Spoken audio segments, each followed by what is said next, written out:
అన్న దేవరా మూవీ అయితే మొదటిదాకా సలార్ అని చెప్పి బ్లడ్ అనేది బ్లడ్ పాయింట్ కూడా దాటేసింది. ఇప్పుడు దేవరా మూవీ సో దానికన్నా ఎక్స్పెక్టేషన్స్ అనేవి పీక్లో ఉన్నాయన్నమాట. సో కొరటాల శివ గారి డైరెక్షన్ ఎలా అనిపిస్తుంది అన్న ఈ మూవీలో?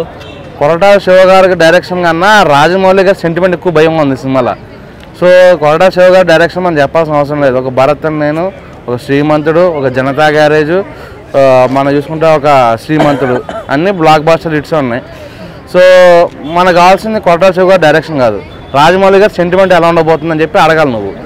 సో అన్ని వర్కౌట్ అయితే కనుక ఈ సినిమాతో ఆ సెంటిమెంట్కి ఫుల్ స్టాప్ పెట్టబోతుంది జూనియర్ ఎన్టీఆర్. కంప్లీట్ గా ఈ మూవీలో ఒక మాస్ ఎలివేషన్ చూపించబోతున్నారు కదా ఎన్టీఆర్ గారిని. సో ఎలా అనిపిస్తుంది అన్న మీకు? ఎన్టీఆర్ అంటేనే మాస్ అంటే ఎన్టీఆర్. బట్ నాకు చెప్పాలంటే నాకు ఆంధ్ర వాళ్ళ cinema one of the best movie నాకు ఎన్టీఆర్ గారు దాంట్లో. బట్ ఆ సినిమా ఎందుకు ఫ్లాప్ అయిందో నాకు అర్థం కాలేదు. ఏదన్నా ఎన్టీఆర్ డైలాగ్ అంటే ఏముంటుంది అన్న, అమ్మతోడు అడ్డంగా నరికేస్తా, ఈ డైలాగ్ తప్ప ఇంకేమో చెప్పి ఎన్టీఆర్ అంటే దయాగా దండయాత్ర అన్నట్టుగా సెంటిమెంట్ బ్రేక్ చేస్తాడు అని అంటున్నాడు కదా. అవును. అయితే ఆచార్య ఫ్లాప్ తో కొరటాల శివ గారు, ఈయననేమో మంచి హిట్ లో ఉన్నాడు. కాంబినేషన్ దాని గురించి ఏమంటారు? అదే అన్న సింపుల్. ఇప్పుడు ఆచార్యతో కొరటాల శివ మైనస్లో ఉన్నాడు, అలాగే శ్రీదేవి కూతురు జాహ్నవి కపూర్ కూడా మైనస్లోనే ఉంది, ఆమె కూడా హిట్లు లేవు. Minus into minus plus. So ఈ సినిమా అయినా పాజిటివ్ అయ్యే అవకాశం అయితే గట్టిగానే ఉంది.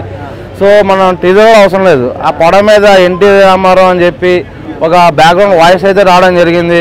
మన వాయిస్ ఉంటేనే గూస్ బంప్స్ రావడం జరిగింది. సో ఇక టీజర్ ట్రైలర్ వస్తే కనుక జనాలందరికీ పూనకాలే. ఇక సంక్రాంతికి బస్సులు కూడా అవసరం లేదు, డైరెక్ట్ గాలి వెళ్ళిపోవచ్చు. కంప్లీట్ గా ఈ మూవీకి లింక్స్ ఏమైనా ఉన్నాయంటారా? సలార్ కానీ కేజీఎఫ్ కానీ కంప్లీట్ గా వాటితో లింక్స్ ఏమైనా ఉన్నాయంటారా? లేదన్నా, ఇట్స్ ఒక ఫ్రెష్ ఫీల్ మూవీ అనేది. ఒక అంటే కొరటాల శివ గారు మూవీ ప్రతి మూవీలో కూడా సమాజానికి ఏదో ఒక మెసేజ్ ఇవ్వడం జరిగింది. ఈ సినిమాలో కూడా 100% ఏదో ఒక మెసేజ్ మీద వెళ్తారని చెప్పి అనుకుంటున్నా. అలాగే బట్ నేను కొంచెం సోషల్ మీడియాలో చూసిన ప్రకారం ఇది ఒక మెడికల్ మాఫియాకి సంబంధించిన మూవీ అని చెప్పి అనుకుంటున్నాను నేనైతే.